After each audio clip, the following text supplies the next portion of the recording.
I'm ChosenArchitect, and this is FTB Genesis. Now, last episode, we ended up getting ourselves some lapis seeds and some redstone seeds. Basically, red wheat and blue wheat, right? And this has now allowed us to complete our resources get section. We've dived into a little bit of Botania, and now we're able to move on into our diamond section. Now, this is going to lead us into the under pressure section, which is going to be getting into PneumaticCraft. And it's also going to lead us into the electrodynamic theory section, which we've already touched on just a little bit. But it's also, even though it doesn't mention it, it's going to want me to lead into some other things, or at least I'm going to want to lead into some other things.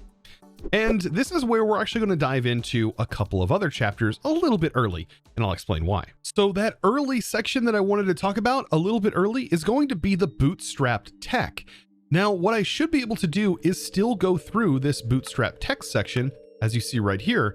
And it does say that we have some prerequisites that need to be completed before we complete this task, but we've already basically done that. And what I want to do is I want to get to the electronic furnace. And it's also going to need me to go ahead and accept this quest as well. Basically telling me that we can send FE to this converter and we can convert that into IC2 power. This is going to be fundamental to our setups later. But the main reason I want to get this electronic furnace is because it gives us cobble generator upgrades. And that basically turns this electric furnace into a cobblestone generator slash stone factory. And that is going to be super helpful for getting into PneumaticCraft. So now for these generators, I'm actually going to set this up back here. I have everything ready to go. I'm going to end up using this LV converter that's going to take power from these two machines. And we're also going to use this power for other RF based machines, but I'm going to send it basically to this controller block here. And what I'm able to do is with this power port in the back, this red dot, it's going to allow me to use the cables to power some other machines. So what I want to do is I want to attach this, and thankfully you can actually fill this space. And so we can make this go here and then this go here. And then we can actually put the tank on top. And this will allow me, unfortunately, with the way the machines are placed, I'll have to go completely underneath. But I should be able to now place this. And now both of these generators are going to be up and running, just like so. That's pretty cool. Now I'm able to convert the IC2 cables over to the electrodynamics cables. I need to keep an eye out on this. This says it has a resistance of 3 milliohms, which is going to probably consider some sort of like reduction in overall like power that is being sent. So there's going to be a little bit of loss. But if we take a look here, it does have a capacity of the 360 total amps. And this is where it's going to get a little technical, because we need to take a look at the amperage that this is putting out. Both of these together are going to not go over this amount, but if we had more of these, we'll have to consider that. The current amperage is currently setting at 58.33, and so for both of those combined, thankfully it does not go over this amount of 360, but it is something we'll have to keep in mind. And so I should be able to just hook these together, and I can use this power for RF transfer later on. And then this, I will be able to hook into other machines, such as my electric furnace, which is going to be pretty cool. So now that this has power, I'm going to put my cobblestone upgrades in here and watch what happens when I do this. It just fills with cobblestone and starts producing stone. So now essentially we have ourselves not only a cobble gen, but a stone generator. Now there's also a few other things that we should probably do before fully diving into PneumaticCraft. Just so while we are setting up the PneumaticCraft stuff, this is currently processing. And that's honestly getting into a little bit of the industrial foregoing. Now, believe me, this will all pay off in the end. So setting this up is definitely necessary.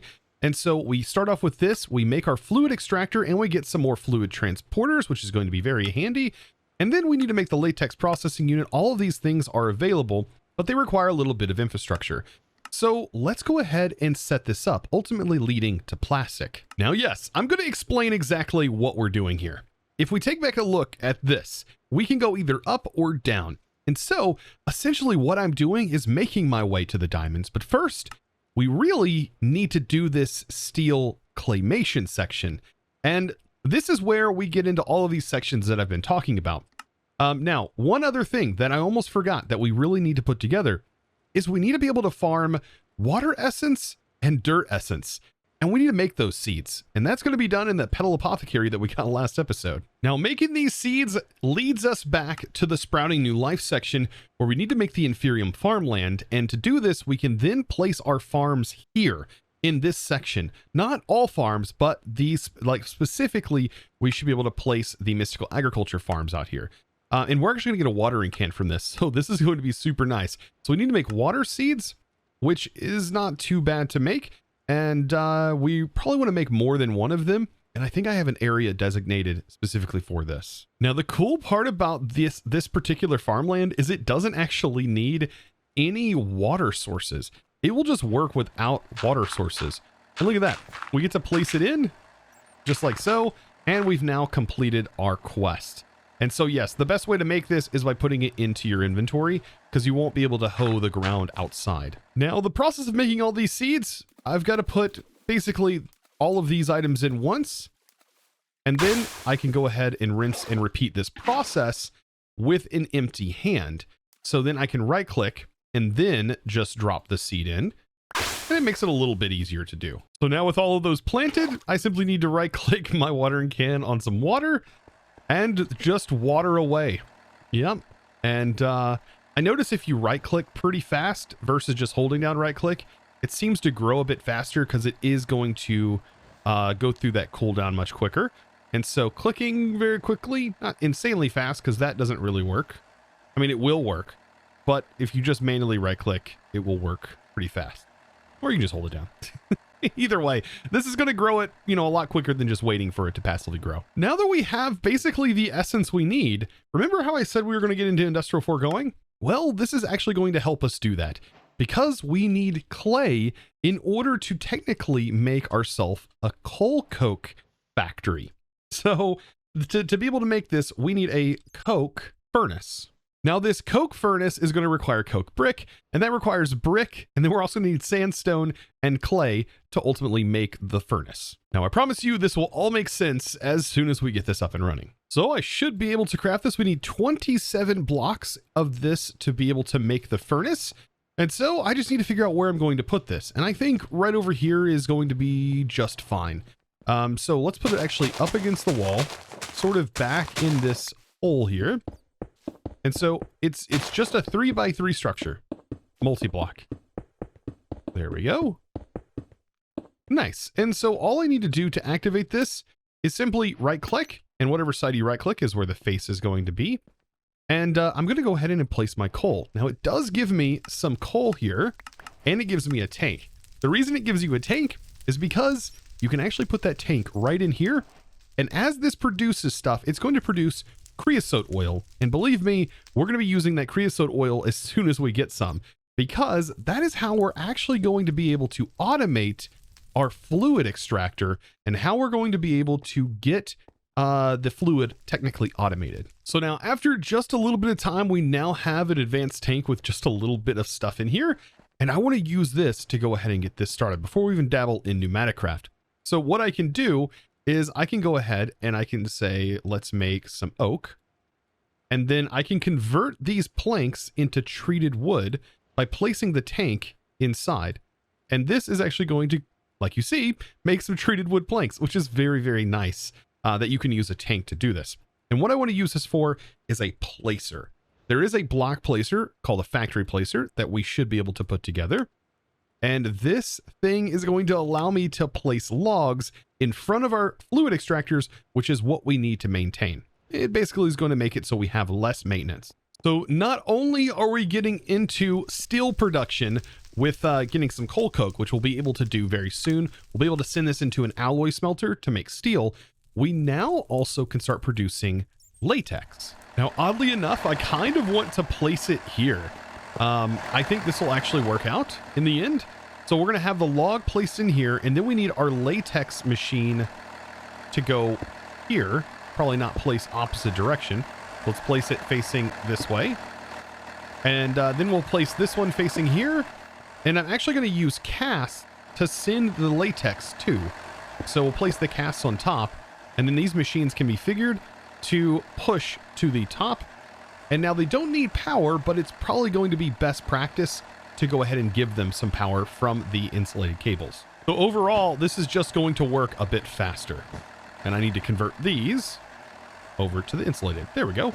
Nice. And so this should be nice and powered up now.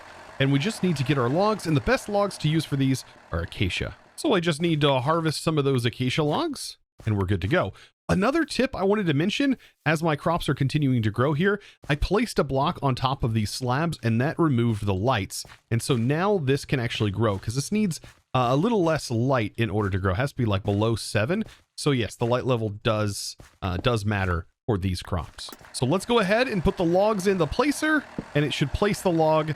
And now this is going to start farming latex, and it's going to work relatively fast because this is a really nice log for it.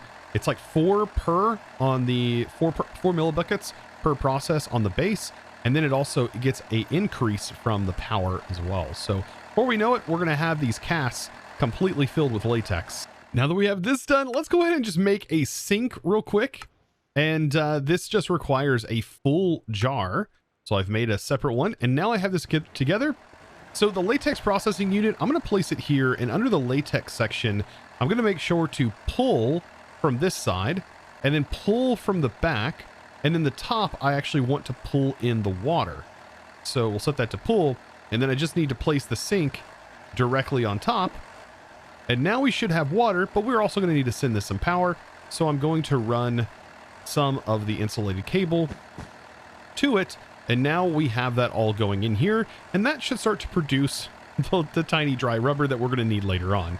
So yes, that's going to save us a whole lot of time, as that's just going to continue to run all on its own, and we're not really going to have to worry about it until we get to the end section of PneumaticCraft. So it's now at this point that we're about to get under pressure, because we can now actually dive into PneumaticCraft, and it's going to totally be worth it. Don't let this mod fool you. It may look a bit confusing, and I will tell you it absolutely is. It 100% can be confusing.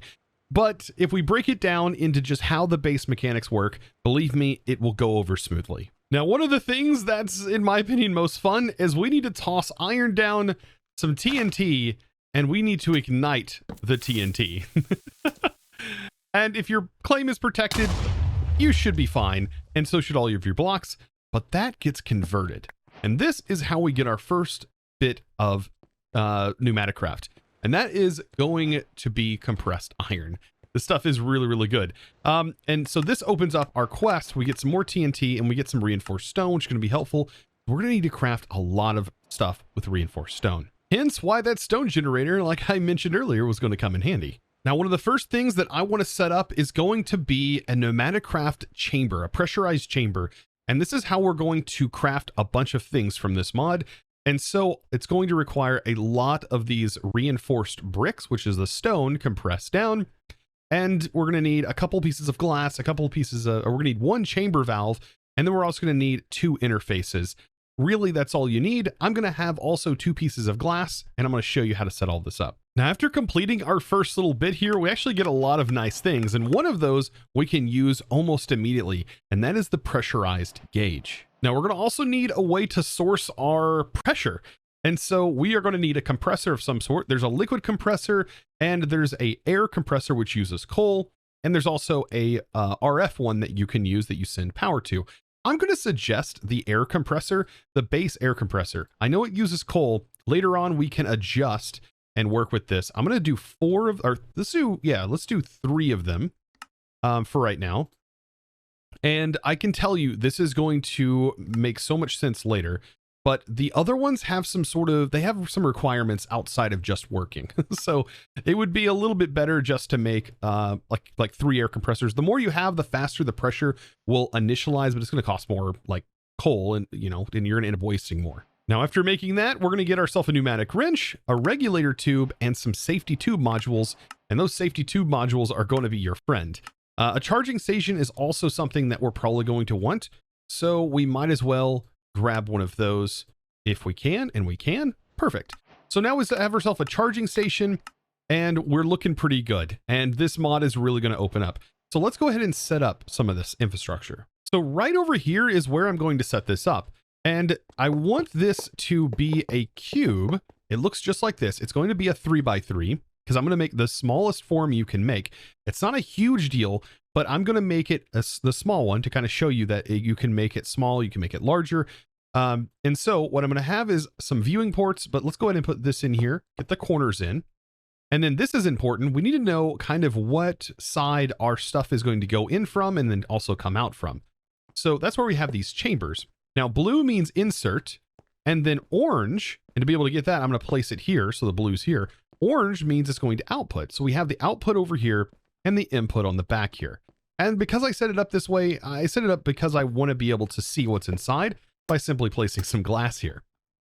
Now, on the other part, let's go ahead and build it up a little bit taller. We can go ahead and close in these sections. And then on the top, I want a pressurized valve. So I'm going to place that in, and then wouldn't you know it, we now have formed our multi-block. And this is pretty cool. You can place it in the corner, you can place it in the side, it really doesn't matter. I like having these dual viewports, and we have access to our stuff back here, and those are going to go through some chests. So I have now the ability to send power from over here and from over here, and we're going to route this all with some pressurized tubes. So let's go ahead and dabble a little bit in how we're going to place our pressurized tubes about. So we definitely need it to start here. And then I'm going to run this through the back and down the side here. And this is going to connect up to a charging station for right now. So I now have a charging station right here. But over here, I'm going to run this into the back, and we are going to connect this to our air compressors, which I guess we can go ahead and just put right here for now. And then I'm going to run the tubes down the back. But there is something that I'm going to need to keep in mind with the way that this is all set up. Actually, let's actually send this around the back like that. There we go. Now it's going to go up and over. So yeah, let's think about how we have this set up, because what if pressure builds up too much? Well, it's going to need to valve. It's going to need to send pressure out. And that's where I'm going to actually send this here. So let's go ahead and we'll hook up our little safety tube module right here. And this right here, if the pressure builds up in these pipes, it's going to relieve the pressure as this is the thing's generating. Now, there are some modules we can get into later that'll prevent these from overpressurizing, but I want to show you guys sort of the base redstone for this. So now I'm going to try my best to explain the redstone that I'm setting up. And the way this is going to work is I'm going to use a pneumatic gauge. And what this does is it actually sends out a redstone signal based on the pressure. And it's times 2. So for every number that is on this, so for example, 1, it's going to be 1 times 2. Which is going to be 2, and then 2 times 2, which is going to output a redstone signal of 4, and then 3 times 3, which is going to be so on and so forth. And that is going to also continue in the middle as well. So what we can do is actually get this right at like 4.9 bar, and we can actually keep it there, which is going to be really nice. And it's going to shut this off and not use coal once it hits that point. So that's the explanation. Now let's see the coal redstone. We're going to use a comparator to take that signal, but we need to compare it. So we need to put it in subtract mode. And then what we can do is we can actually use a composter, believe it or not. And the composter, we can set a value that exists.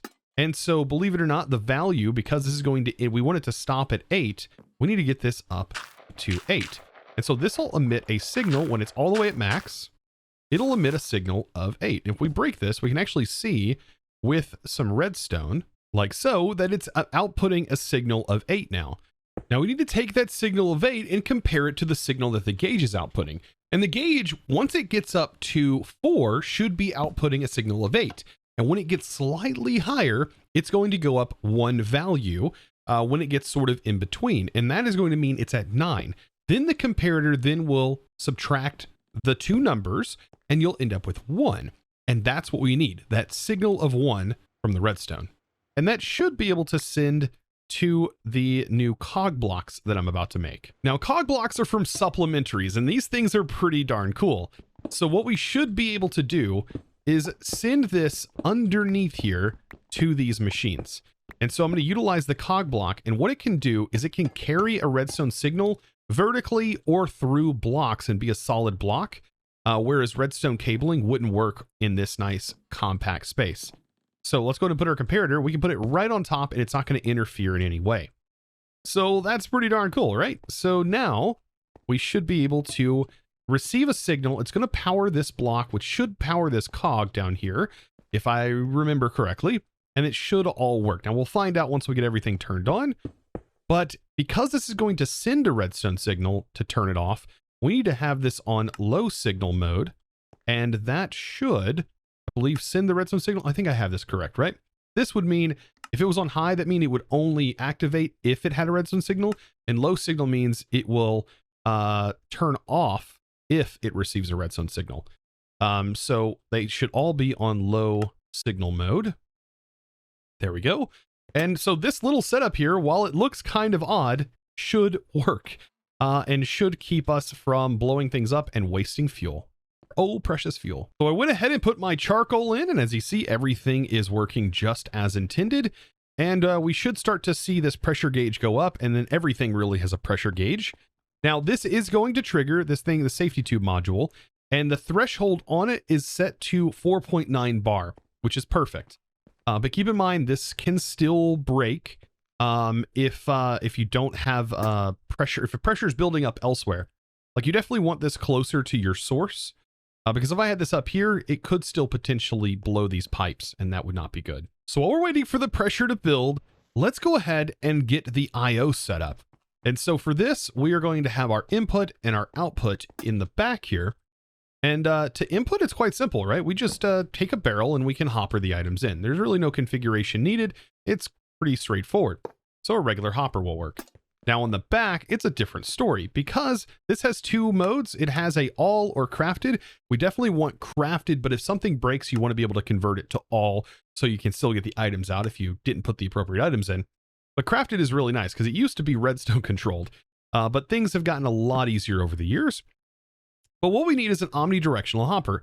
And this is a pretty cool hopper because it allows us to place the hopper like so. So yes, it's a hopper that can go all different directions, including upside down, and you can rotate it with your wrench once we have a little bit of pneumatic power, which we're going to get in a moment. So as you see, the bars are speeding up and things are working. And now we basically have automation done. We put the items in, they go through here, they use the pressure, get pressurized, and then, or get compressed, and then get pushed over here into the barrel. I mean, basically ready to go. Now we just need to make sure that our redstone is working, and then we're ready to move on to the next steps.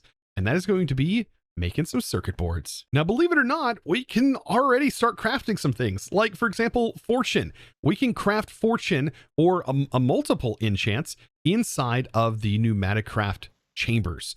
Oh, this is gonna be great. Now, to get into the circuit board production, we are going to need a PCB blueprint, and we actually get this from the Amadrone, and we are going to need some 8 inert crystals. And remember how I had mentioned prior that we're gonna need those inert crystals that we got as a reward? Well, now we get to use them. So let's go ahead and place our order. There we go. Now, the cool part is I noticed in the quest, they've made the process of this circuit production a lot quicker.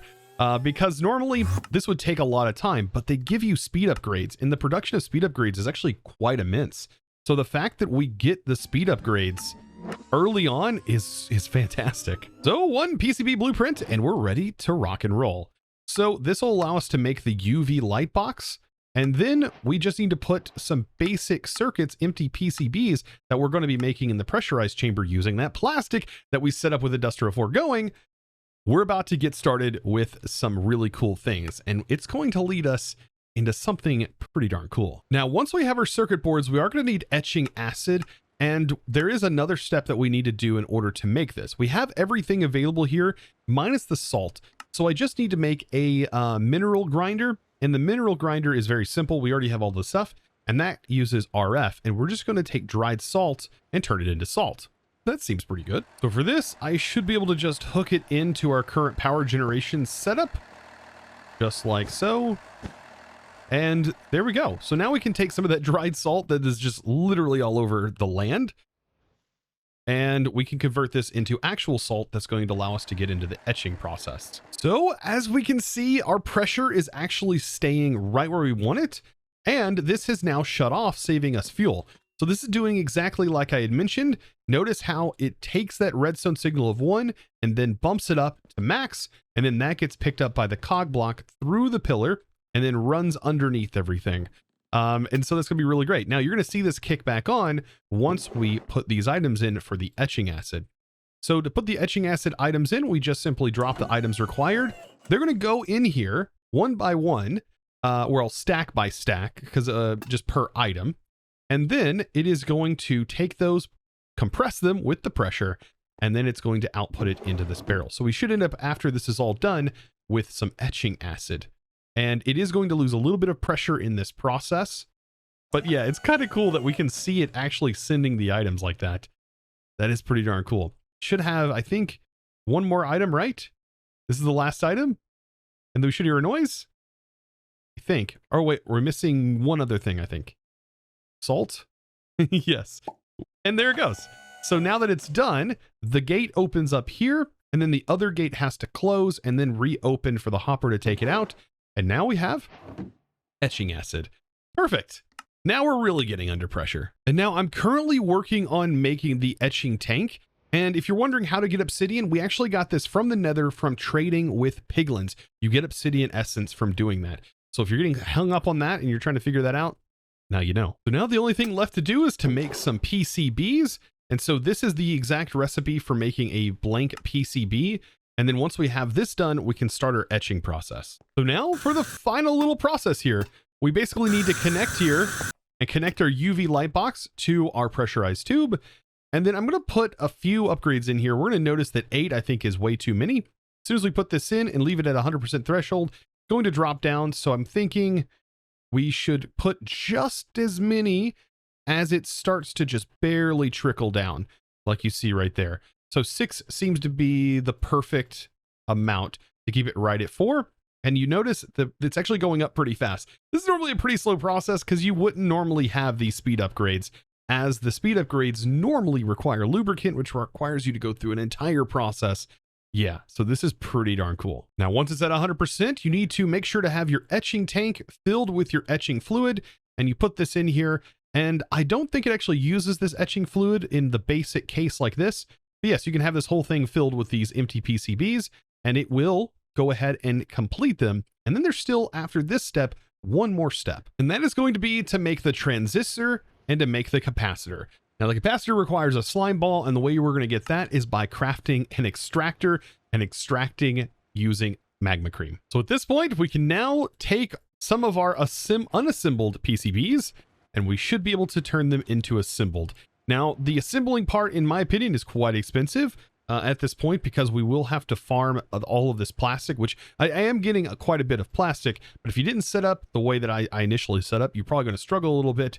And then also getting the slime balls. The slime balls are going to definitely be a struggle, unless you already have like quite a few slimes from killing them in the nether. Now we still need to craft our final PCB. So to do that, all we have to do is put all of our stuff together. And now we have a finished PCB. And this opens up all kinds of cool things, including this armor from PneumaticCraft, which is going to be so good. And we even get a Lytra flight at this point. Now, we also get 4 to be able to make this set, because each one of them does require a PCB. So this is going to be pretty awesome. And there's even a tool we can get into. I want to get into that next episode, but there's still one task left for us to complete today. And that is making diamonds. That's right, we can make diamonds. And over here, I have made some fortune books, and I want to use this to mine up a very specific ore in the nether. Now, I definitely want to save this fortune and unbreaking 5 book for a diamond pickaxe, because I think that is going to be the best place to use it. But we need to head into the nether real quick and just mine up one thing, and it's an ore from RF Tools. Now, where you're going to find this ore is typically near the lava beds, and it's this right here. Dimensional shard ore. And so I'm using this pickaxe, the steel pickaxe, to mine this, and it's going to be so nice having this. This ore can be turned into diamonds. All we have to do is send them in, and they should all pop into this, and we should have diamonds just like that. I am pretty excited about this, because now we can make some really nice tools. Like we can make a diamond tool. And you hear it all popping there. That's because they've all converted into diamonds. And then that should be exported. And there we go. We have diamonds now. And that's enough to make our tools. Now, I thought I put 16 in. Maybe there's some loss that happens there. I don't know. I'm pretty sure I put 16 in, but it only gave me 14 back. But still, the fact that we got diamonds is amazing. And this now essentially means we have this section completed under diamonds. Look at us. Now, I hope you enjoyed today's episode. And well, if you did, be sure to click that subscribe button if you learned something new. Also, give this video a thumbs up if you happen to learn something new and you're already subscribed. Thank you guys so much for watching. And well, it's now time to thank the amazing supporter of today's episode. And that huge thanks is going to go out to Crispy Crisp. Thank you so much for your amazing support, by the way, over on the Discord, becoming a Discord premium member and supporting in one of the best ways possible. Guys, I thank you so very much for watching. I hope you enjoyed. I'll see you in the next one. And yet again, as always, thanks for watching.